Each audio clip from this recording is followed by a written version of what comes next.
I have a friend who was in a shocking workplace accident last year.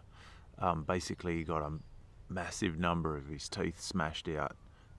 Impact was so great that his skull was fractured, and he now has memory problems and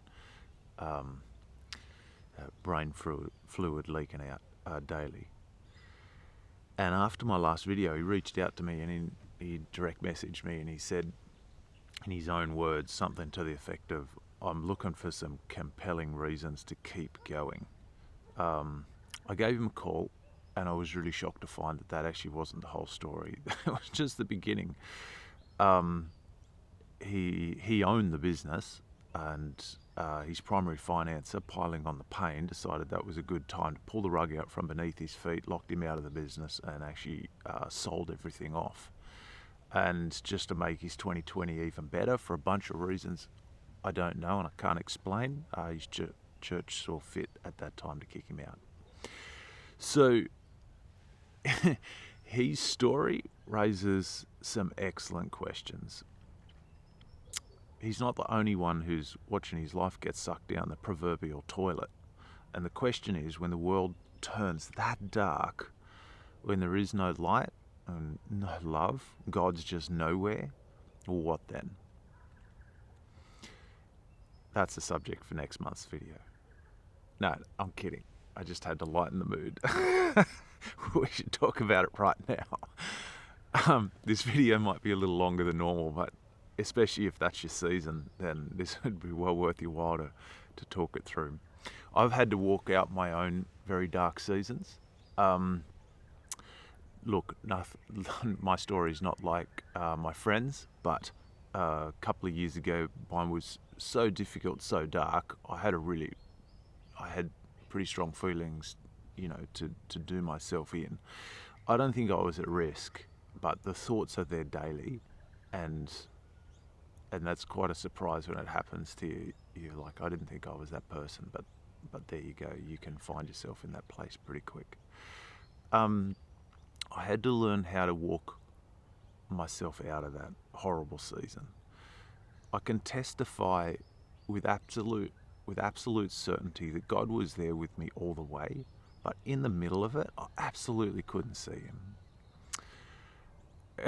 He definitely wasn't answering my prayers to just parachute me the hell out of there. Those prayers were going unheard, so it seemed. I had to learn, with his help, how to walk through it. I had to learn how to walk out of it. There's a famous Psalm, Psalm 23.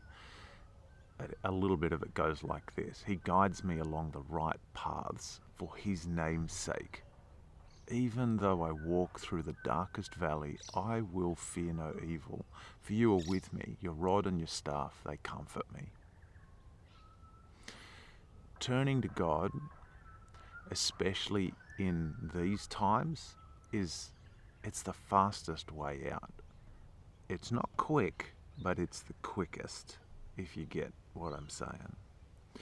My friend, whose story I shared at the beginning of this video, he's not leaning away from God. He's leaning into God.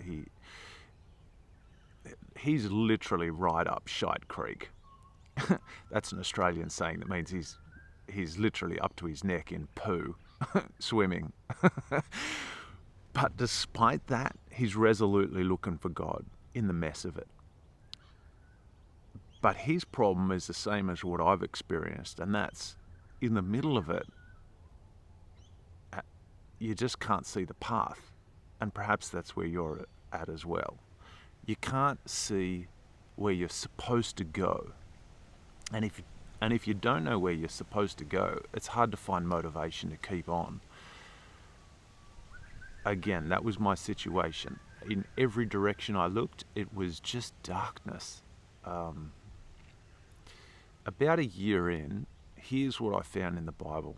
Isaiah 43, verse 16, and then 18 and 19.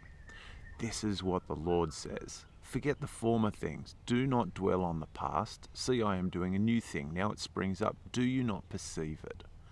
I am making a way in the wilderness and streams in the wasteland. This is what that verse means. God is making a way for you in the midst of your wilderness. He is. He's doing this for every single one of you. Your job and my job is to see it.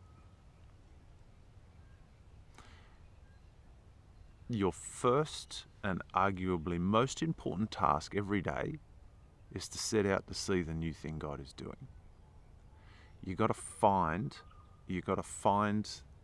a way to perceive what He's making for you in the middle of your wilderness.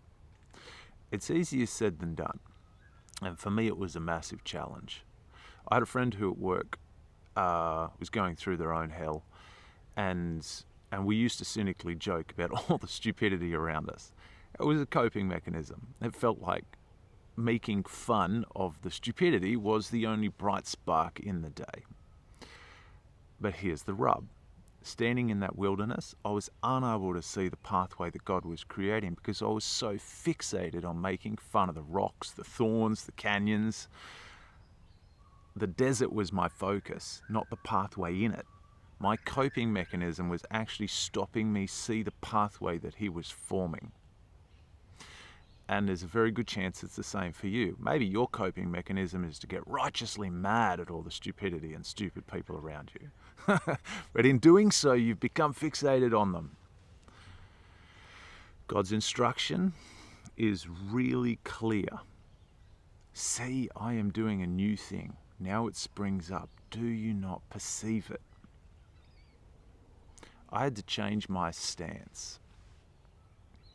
I had to every day be determined to look past the broken things that assailed me, and I had to find God in the middle of the mess. I had to perceive what God was doing. And I've got to say, honestly, that's why I love the Bible. It's most certainly a faster way to find where God is. You're not going to find Him, and I definitely didn't find Him on social media. I also had to change what I was looking at and what I was talking and joking about.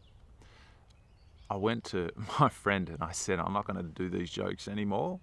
And I really did. When we'd fall into old habits, because like habits are habits, right? And I'd fall into them. I'd realise what was going on. I had to pull them up and say, no, I'm not going to make, we're not going to do it. We're not doing this. I'm not participating. And then I realised that didn't work either. It worked about for 30 seconds.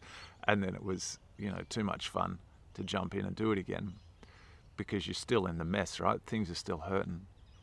So then I actually, quite confronting, but I just conversationally, fly a plane into the conversation and go, you know what? What's God doing right now? And it was so weird, but it was so good because it started bit by bit to refocus my eyes to go, what is He doing? He's doing something. He's not doing nothing. So where is He? What's He doing? And it was a turning point. My situation didn't change, honestly, for another year or so. But I changed. I really did. I found that God, far from absent, was right there. And now on the other side, I can testify that He really did make a way. He has made a way through things that would have been my end. And He will make a way for you.